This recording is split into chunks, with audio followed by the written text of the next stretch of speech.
Hey guys, Troy Dooley, the Beachside CEO, and I hope you guys are having a great morning. Thank you for hanging out with me here at Maple Street Biscuit Company. I tell you what, we have a blast every morning. We're getting started a little bit late just because this being the holiday, coming off that holiday weekend, you know what, I just flat forgot, whoa, this is Wednesday. We're doing Monday, Wednesday, Friday. So it's a little bit later than what we've anticipated, but we're having a blast. And I tell you, for legal and compliance show may not be the views and opinion of Maple Street or any of our other sponsors that are out there. Also want to do a shout out to Brett, Dan, and Dave. They are our production team. They literally are down in Tampa right now working on a variety of projects, but we're finishing up a project for Heart and Body Naturals. They got a brand new sizzle video they're doing for us, so we are excited about what the team is up to and excited about what is happening right now, not just in the Emerald Coast area, but across where it's not hitting like they thought. We think that's a good thing, and even when it does make land, it'll be making land up in the Carolinas. That's where my baby girl is.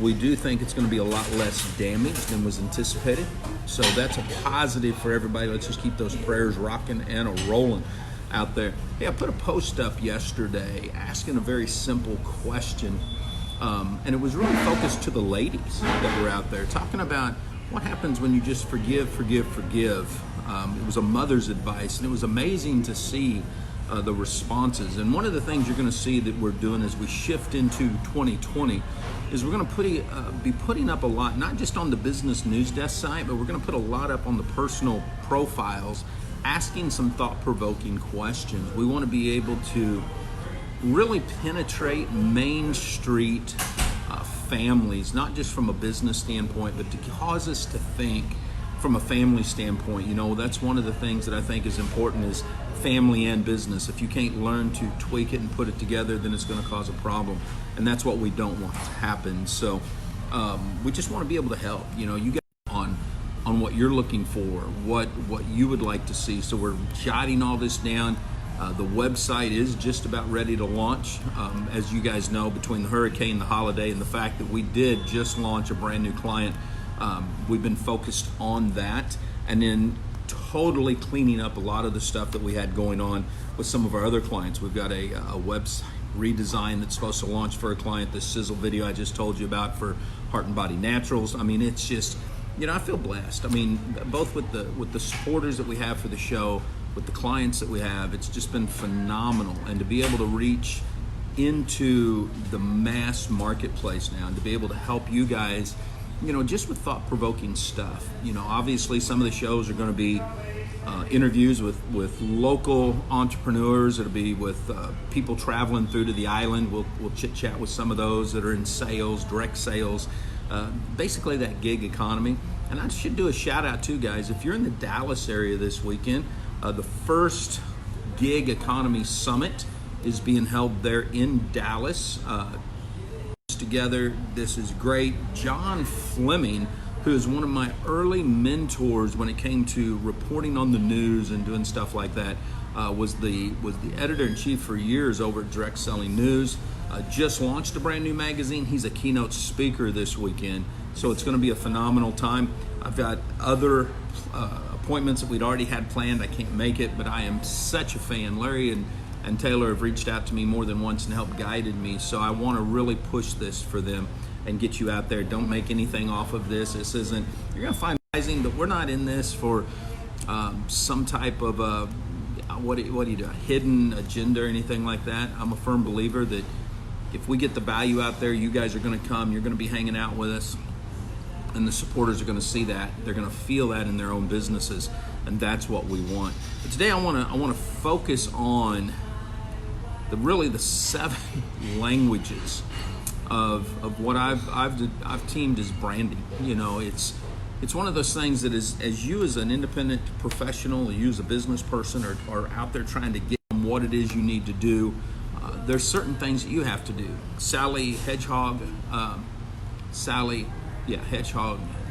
Hoghead. I'll get it out. Sally Hoghead, phenomenal lady.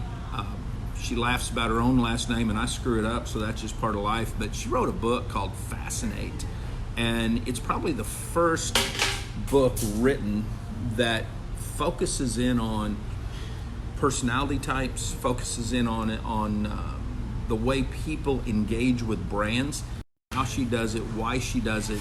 The more we've just implemented it in our business. Matter of fact, all new clients now that we take on have to go through her personality profiles, because we want to determine in advance, are we going to do business with them? Are they going to be a good client, or should we pass? And I think that it isn't just from a B2B standpoint. I think this is also works for B2C. It works for C2C. So it's something that I've had my kids take these profiles. My wife has taken this profile, because and how you are interacting with people. And this is really the first one that I've seen where it's how do people see you type of deal instead of how you see other people. So it's a unique blend. It's awesome. But I stole this from her and then tweaked it for what we do in our business. And I hope that it benefits you guys today. So I want you to just get out a pen and paper, write this down, or come back and listen to it later. You can listen to the podcast. I think the podcast, actually, all the new episodes start to go live next week. So I'm excited about that. Look, I'm gonna rabbit trail for a minute. October, November quarter for us. It's where we look at what do we need to pivot, what do we need to get rid of as we go into the new year. So September, for all of what we're doing here with the show, with the sites and everything, that's kind of our benchmark. Hey, let's get it launched, and then we'll tweak it as we roll into the fourth quarter and into 2020. That's the key. But here we go.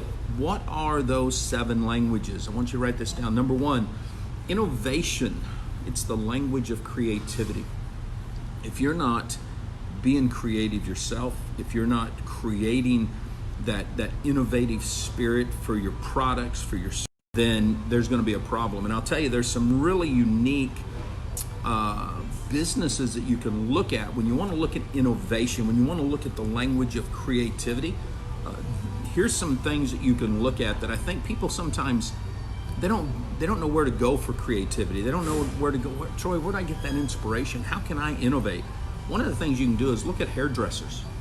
And the reason I bring that up is I've got a good friend of mine that is a hairdresser, and when I look at what she puts up on social media, whether she's putting in hair extensions, whether they're spinning and blending colors, whether they're making the hair look like a unicorn or a mermaid, you see that creativity. You see how they use that language when they're talking to their clients. Another one that you can look at that really is unique to me is these people that do the fingernails now, whether they're fake or real. You see the unique designs, you see the creativity that brings out a person's personality.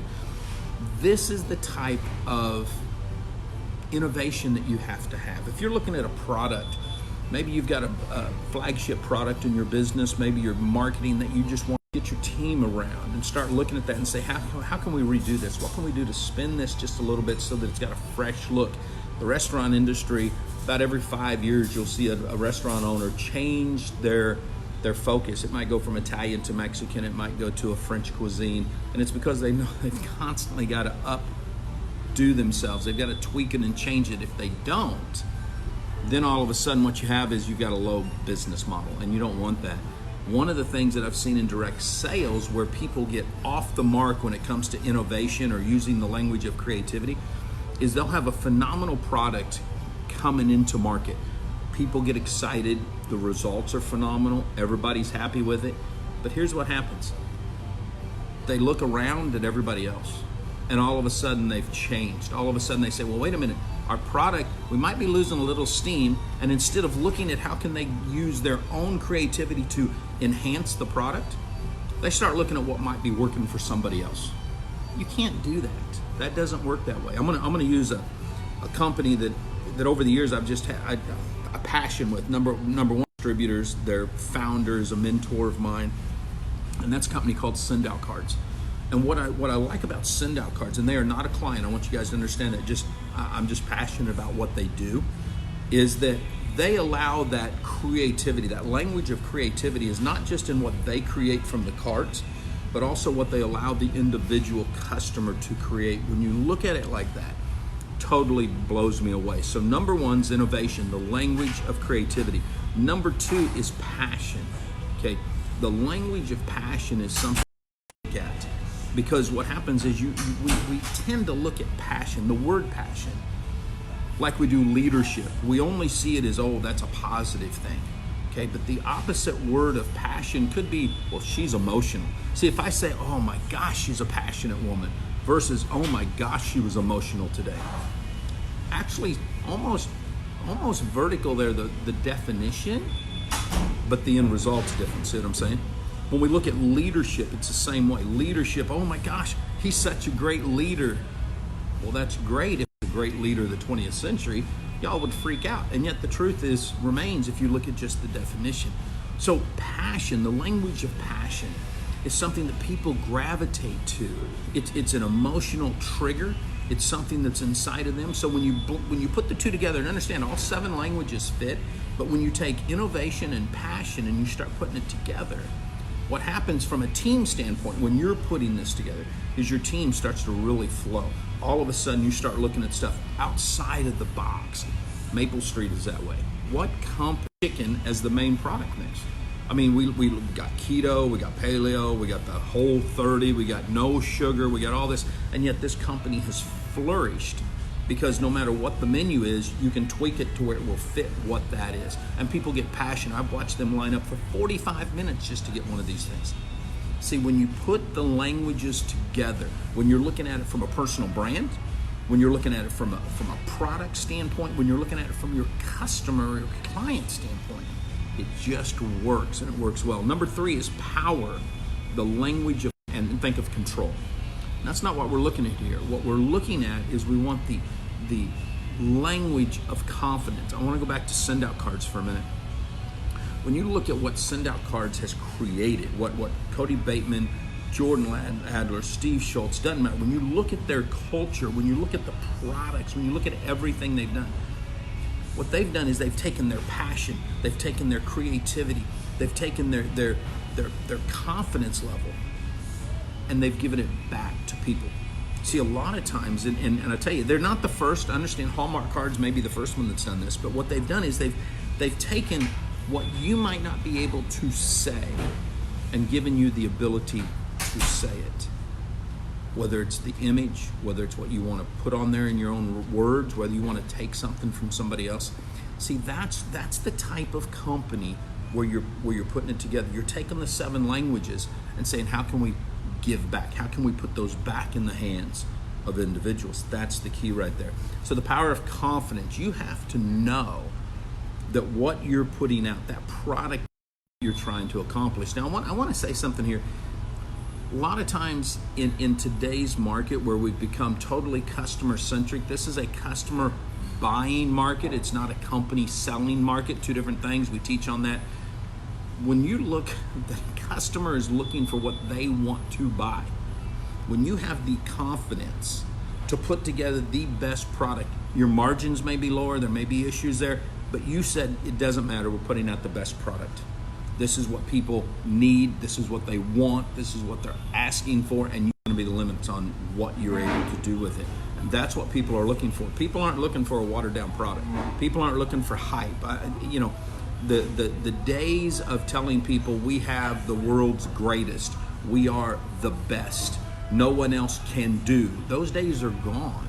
Because what happens is everybody is trying to find a better product, a better solution. So when you tell them you have the best and then somebody else says theirs is better, you know what they're going to do? They're going to go buy that no matter what.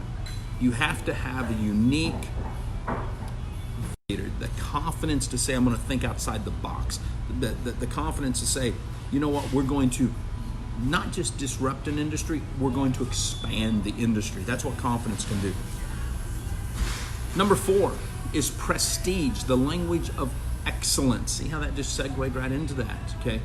You have to know that everything that you're doing is the best that it can be. I'm gonna talk about Paula for a minute over at Heart and Body Naturals, because she is number 1, they are a client. Let me disclose that. But some CEOs and founders of companies are afraid to do is that when she has an idea, when something comes to her, when I present her with a strategy, if she likes it, she says, Troy, go with it. But as we're going through the process, she may just stop cold turkey and say, wait, we'll finish that later. The sizzle video that we're putting together is a prime example of that. We're right in the middle of it. We've got the first part done. The actors that we needed to hire were hired. We shot that part of the video.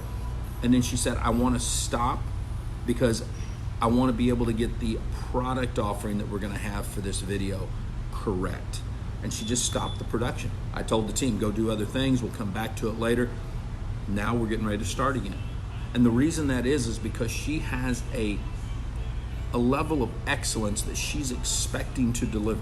She knows that she's got all these customers that are with her. She's got all these independent reps that are out there marketing their products. And that they expect from her the best that she can give. It may not, quote unquote, be the best product under the sun. It's the best. It's a very small company. They're not some giant company that she can put out. So she'll stop and then she'll move forward. That's what excellence is. You don't put a crappy product together. You don't put crappy ingredients in there.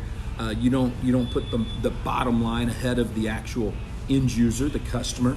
When you do that, you screw yourself up royally because people want to be able to trust you. We've had a show on this, okay? Trust is the foundation of everything that we talk about. And if you haven't built that trust, then you're going to be screwed up. You're going to lose. It'll win. So you have to be able to have that level of excellence. Number 5 is trust, the language of stability. Think about this one for a minute. A lot of times people will not put trust and stability together. But whether it's in a personal relationship or whether it's in a business relationship, trust is the key. When it's in athletics, trust is the key.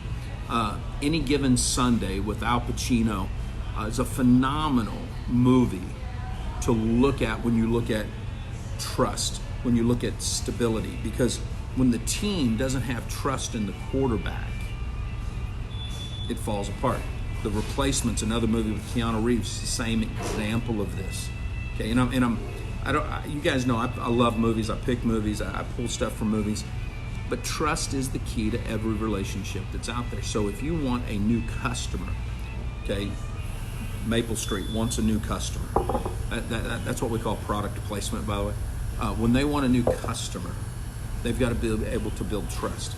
Something that was amazing to me, I was watching Rebecca, the community leader, here at the Monday, last day of the holiday.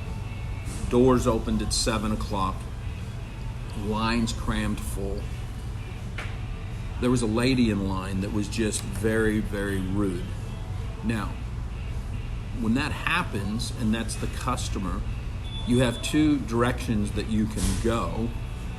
You can have instability and start a drama fest, if you will.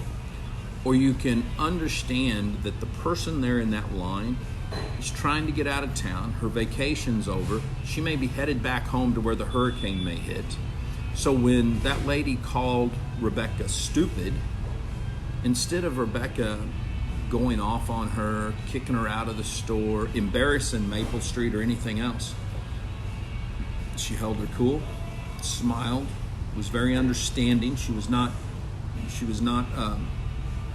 rude to the gal. She wasn't trying to embarrass her either. She just followed through and did what she needed to do.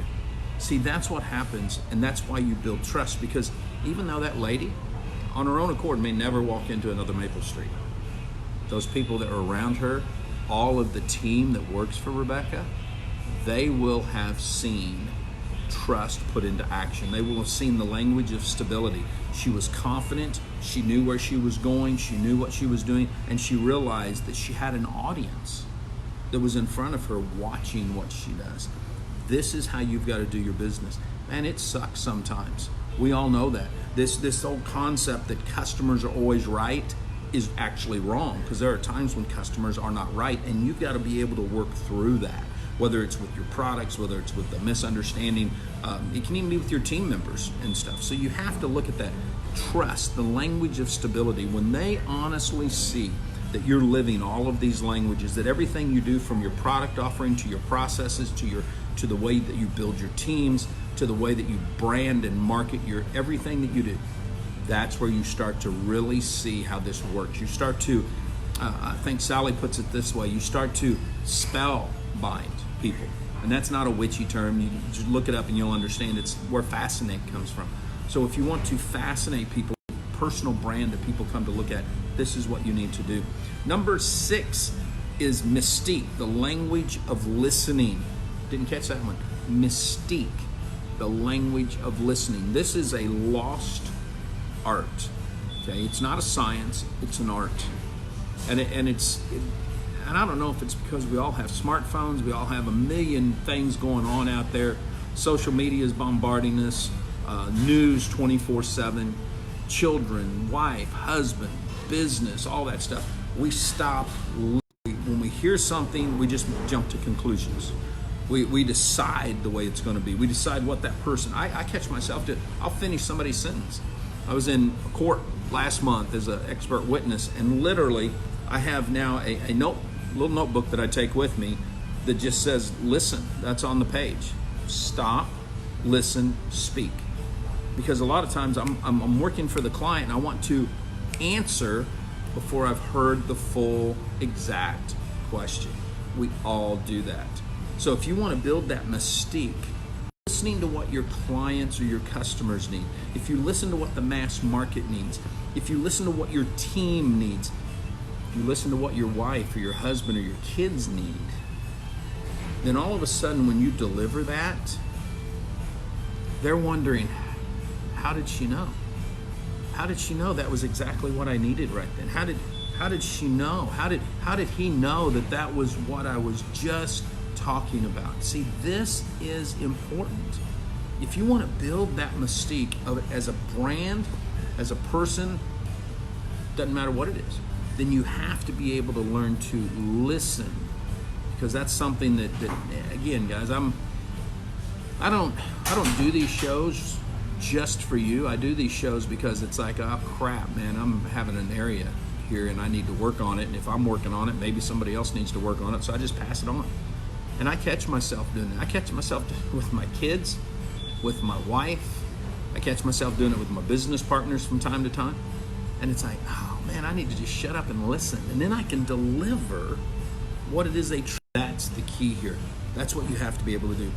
Number 7, I'm gonna let you guys go. I know it's getting ready. Y'all gotta go to work and stuff. Number 7 is alert, the language of details. Now you guys have heard me, this is something that's big to me. The myth that you don't major in minor details is a fallacy, pure and simple. Okay, I don't care what it is in your life, you need to major in the minor details. And here's the reason why. I've never yet seen a company, I've never yet seen a person, none, that went down because of some catastrophic situation that happened. It's always something that they just overlooked. All these little minor details created these cracks in the foundation.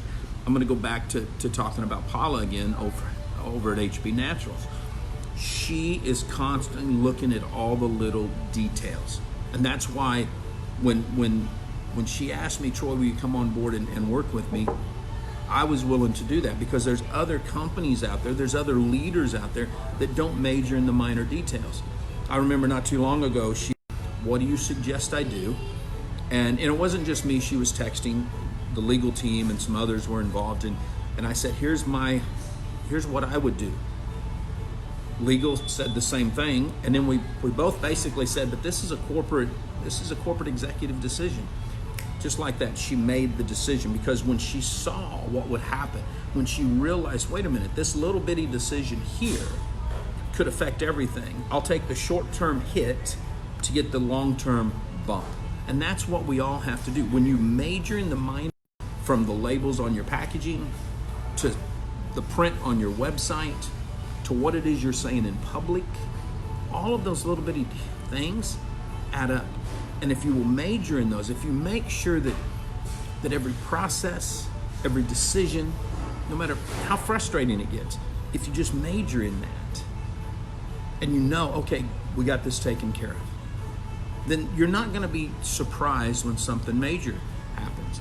You know, when I look at all of the different companies and the different industries that are out there that get hit with stuff, It doesn't matter if it was Enron, MCI, it doesn't matter if it was Vima or Herbalife or any of these others. When they get hit, it's because they didn't major in the minor details. I had a client this week, a former client, that just settled with the Securities and Exchange Commission. And I remember when they first called me, Paige and I went to Dallas and had just a wonderful time with these guys, beautiful offices, great dinner at some Brazilian steakhouse, and then we got down to business. And they started laying out their business plan. And I said, okay, this all looks really good, but you've got this one area over here that definitely, I mean, it fits in the leadership challenge. They're going against the status quo. The dilemma was, I honestly think it also went against some regulations. So they reached out to an attorney firm, because I said if it was me, I'd get a no action letter from the SEC. The short of the story is they'd already been in business for a while, so they'd already implemented this strategy. And they had, once you've done something, even if you go to, you still have to pay the piper for whatever you did that went against regulations. So this week they settled and took care of that. But because they had gone to the SEC, it was easy to settle. They saw a mistake. They realized that maybe I was right. They hired the legal firm, because I'm not an attorney. The law firm took everything to the SEC, and the SEC said, well, no, you cannot do that, and since you've already violated it, we do need to settle on this. And that's what happened.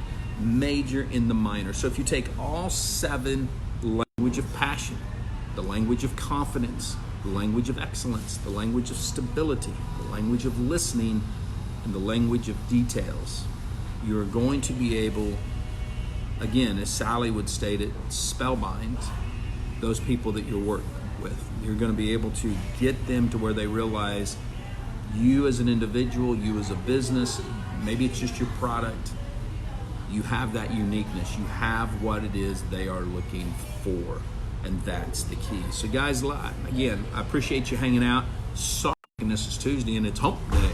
So to all of our supporters out there, Maple Street, Freddie Sheets, who I didn't mention at the top of the hour, matter of fact, well, you can't see it, just finished up a brand new tattoo. My therapy, appreciate him, appreciate everybody, appreciate all of our clients, and I appreciate you guys that are hanging out and listening to the show, because we want to be able to give back value. So anything that you have, anything that you think that you need, or somebody else on your team or anybody might need, send me a PM, put it here. We want to get it out. So stay humble, stay strong, Street America.